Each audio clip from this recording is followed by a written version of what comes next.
Welcome to Rugby from the Stands.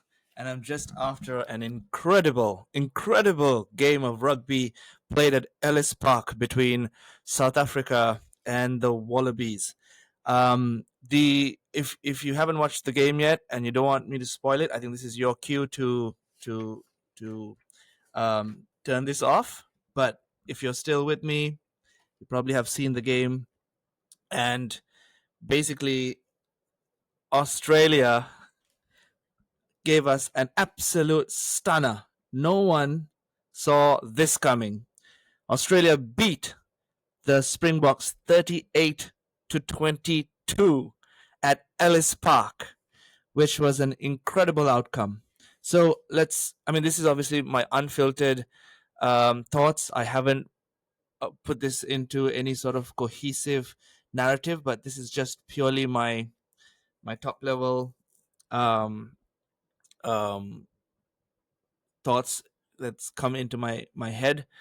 Um, so I think there are a couple of areas where I felt that the Springboks lost this game. But before that, let's talk about the game. In the first, let me look at my notes. So the Springboks basically scored within the first 2 minutes. Beautiful try, as expected. The Springboks going coast to coast. Scored 7-0. It was obviously converted. And then straight after that, in the 7th minute, they score a penalty, making it up to 10-0 by Libok. The Australians look very slow, very sluggish, and you can see that altitude was affecting them. They were, you can see them breathing quite heavily. And then another coast-to-coast try, which was also pretty impressive. Libok missed the conversion, but it was 15-0. And then clearly the Australians were struggling with the aerial kick chase. And that was something that the aerial ball they were really struggling with. They weren't able to hold on, and the Springboks were putting a lot of pressure on the Wallabies, uh, and very quickly you can see in the 18th minute, the Springboks scored another try, and they were playing at incredible tempo, and it was 22 to nil at the 18th minute. Now I was sitting there looking at it, and I was like, "Oh man, is this going to be a long night? Was this worth staying awake to watch this game?" Because it looks like the Springboks are just going to run away with it. But I started to notice that the Springboks started to breathe heavily after that 20-minute mark. And then you can start to see um, that the Wallabies started to gain some sort of momentum. They looked pretty solid at scrum time, but there were a few things that I thought that the Springboks did that didn't help their cause. The first is lineouts. Their lineouts were atrocious. The Wallabies were able to steal their lineouts multiple times. Again, I don't have the exact numbers, but there were at least in the first 60 minutes they had lost at least 4 lineouts, which was crazy. Um, at scrum time, I thought the Wallabies did incredibly well to maintain parity. That was also very impressive. I didn't note down any scrum penalties except for one. Um, and then starting off from the 28 minutes, um, Ikitau linked up with Pish, and he scored the first try for the Wallabies, making it 22-5. And then from there onwards, that was halftime, 22-5. That was what it was looking like. And then at that time, the couple of things that the Springboks did really well was speed to rucks. They were getting, quality ball out wide. And the Boks obviously were turning entries into points in that first half, and they were winning the aerial battle. So um, that's where they left off at halftime, and then come second half. And Nick White, at the start, I think he only played another 10 minutes after the first, or in the second half. His clearing was good, got some decent clear outs. Um, and in the 42nd minute, Harry Wilson cut through the defense. I think Oxenshire missed the tackle, if I wasn't mistaken. Uh, the pass did look a bit forward for me. Um, it looked like the ball went out the hands forward, but they didn't seem to review that. But it was 22-12, and the good thing was that that extra try didn't, in the end, didn't have an impact on the final score. And I also really liked seeing, from the Springbok perspective, I really liked seeing Peter Steff and Sia Kolisi linking up at the edges um, of the line.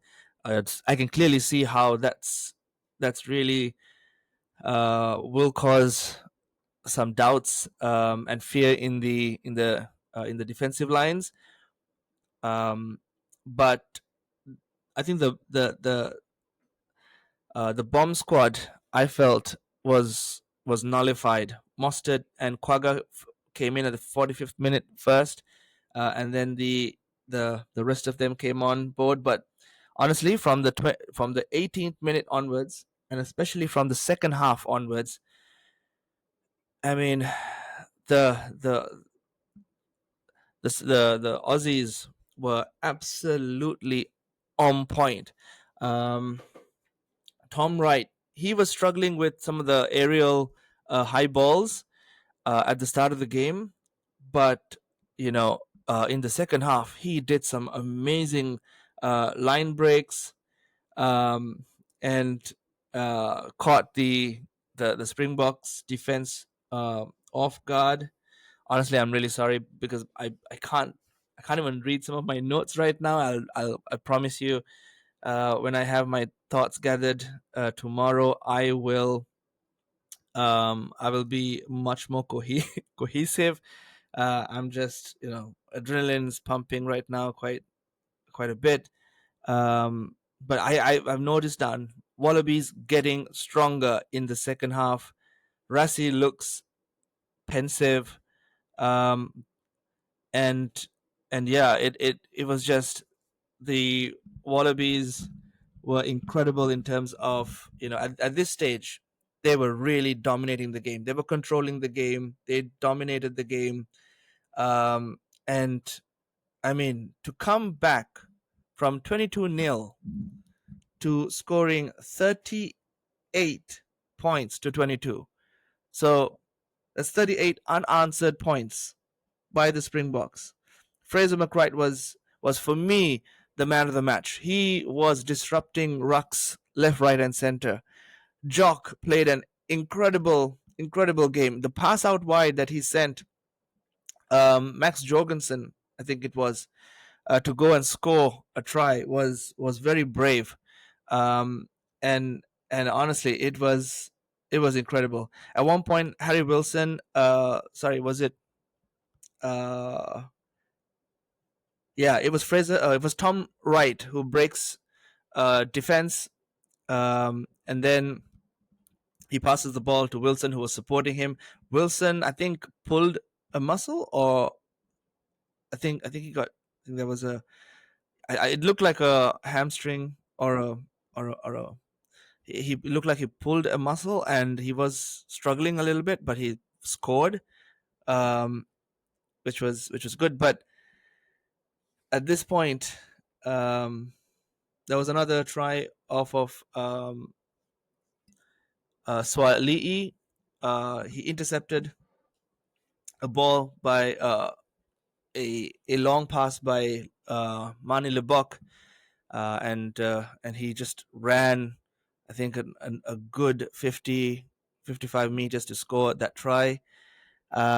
for me, I think Fraser McReight was the player of the match for me. He was disrupting uh, the momentum that the Springboks was trying to gain.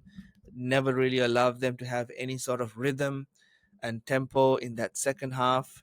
Um, Tom Wright played really, really well in that second half as well.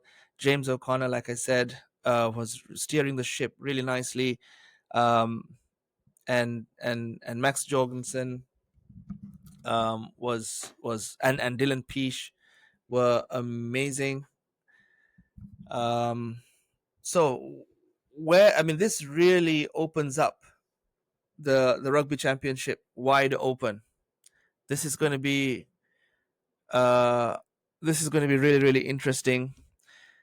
You would have thought that the Springboks would have won Ellis Park, and then the next game would probably be Australia's opportunity to potentially get a win on the board, but to beat the Springboks at Ellis Park, coming from behind um, from 22-0 to 38-22, this would do the Wallabies an incredible amount of confidence.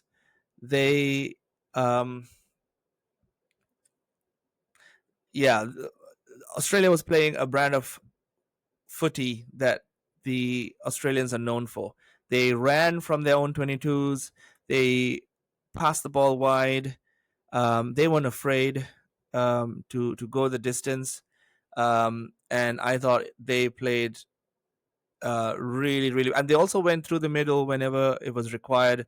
Their forwards fronted up against the Boks really well. There was, I mean, again, after that 20-minute blitz, um, I think the Springboks really did struggle. A lot of people talk about the Ellis Park altitude being an advantage for the Springboks, but clearly you can see that.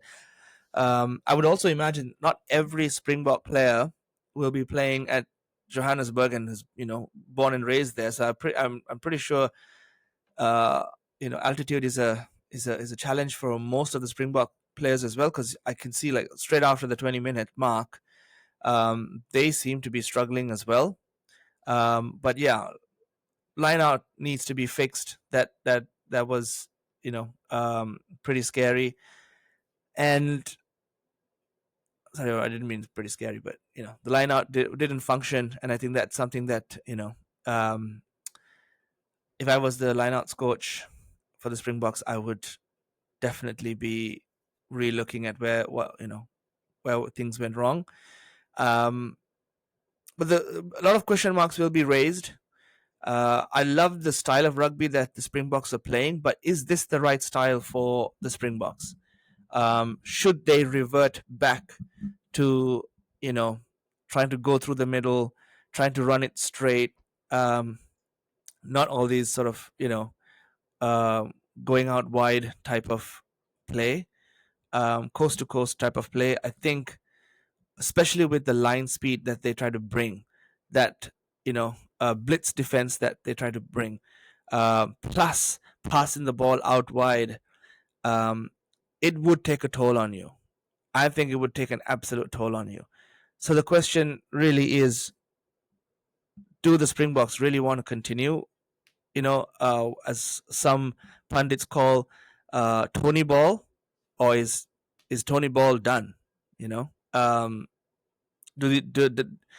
next game, will the Springboks come firing from the middle, and they would just throw out the Tony Ball books and just go hammer and tongs from a traditional um, Springboks approach?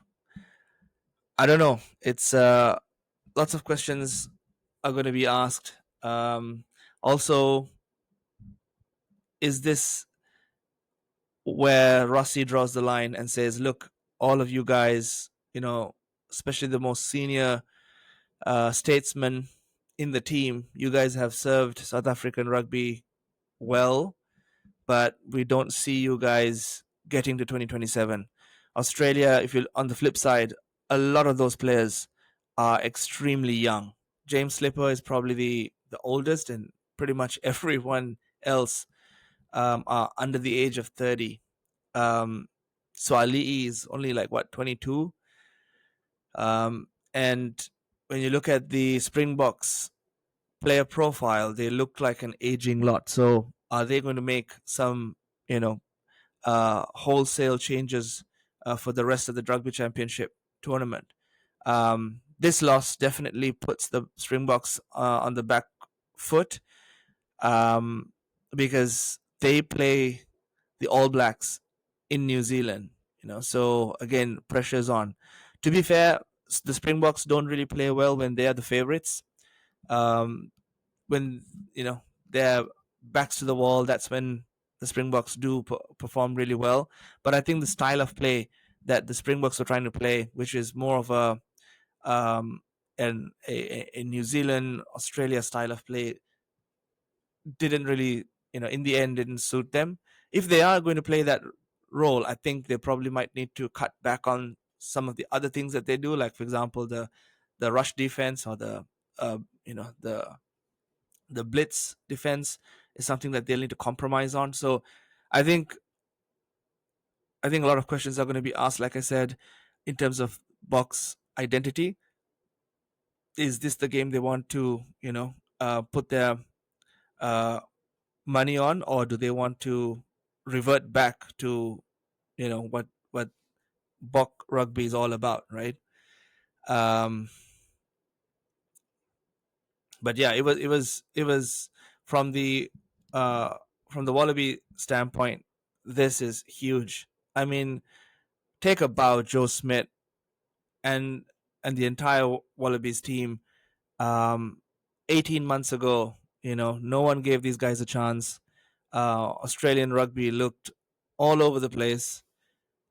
18 months after, people can argue that Lions series, the Aussies probably deserved to win, especially that second test.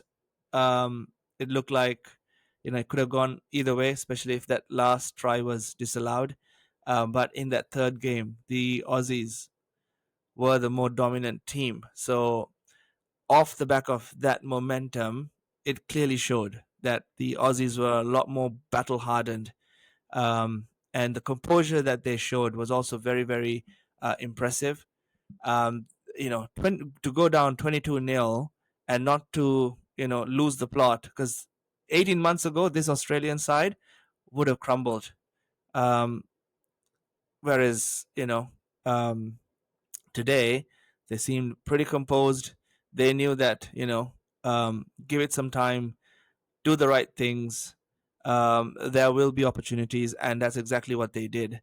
There were way too many broken play as well. If I was from the Springbok perspective, I think you cannot have a lot of broken play playing against the Wallabies. They will punish you, and as they saw, Fraser McReight had so much. Sorry, Tom Wright had so much space, uh, and um, and yeah, and they took advantage of it. And kudos to the Aussies. That was an absolutely incredible performance. This rugby championship is gonna look absolutely um, enthralling. Honestly, it is looking very, very tasty as a Southern Hemisphere rugby enthusiast and a fan. I think it's incredible. Commiserations to the Springboks fans. Obviously, a lot of stunned and shocked faces, and I'd imagine if you're a Springbok fan as well, um, you also might be frustrated in terms of how the Springboks fronted up. A lot of questions were asked about the fact that they didn't seem to have a lot of good prep, and I think that's exactly what it showed. It did show like that the games against Italy and Georgia didn't really do the Springboks much good in terms of prep. And obviously, the Wallabies had better preparation, far higher intensity. Um, So I thought Australia clearly seemed like um, the battle hardened, the more well prepared for 80 minutes uh, team. Having said that, look, that first 20 minutes, the Boks looked unstoppable, right? The question for the Springboks is, are they able to maintain that intensity for 80 minutes? And do you have the players to be able to maintain that 80 minutes? I it didn't look like the players on the field today, 18 double World Cup winners, um, and it didn't seem like it. I think if I was a Springbok supporter, I would be, or even if I was, in the coaching team, I would try and start blooding in more youth um, into the team, and try and question some of the selections of some of the older players, because I think it's going to be really really important going forward that the Springboks, with an eye on 2027, um, needing to start rebuilding, because I felt like last year, off the back of the win in the World Cup, a lot of the same players played. I felt like even this time around, a large portion of the players that played also seemed to be from the World Cup in 2023, and I think it's time. I think it's time. You can see that the All Blacks have blooded in a lot of newbies from 2 years ago. This Australian team is completely made up of you know uh, of youth. Um, and so I think it'll be important for the Springboks to start thinking about 2027. I'm sure they are.